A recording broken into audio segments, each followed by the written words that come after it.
सुनती हो? हाँ? गांव में बंटवारे की बात चल रही है।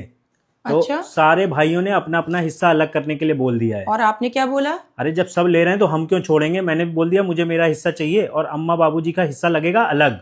जब सब कुआं में कूद रहे हैं तो आप भी कूदोगे ना, सब अधर्म कर रहे हैं तो आप भी अधर्म करोगे। अरे इसमें अधर्म कैसा, दे तो रहे ना अम्मा बाबूजी को उनके लिए आप एक हिस्सा। होते कौन हो उनको देने वाले? आपको उन्होंने जन्म दिया है और आप उनको हिस्सा दोगे? बहुत गजब की बात कर रहे हो।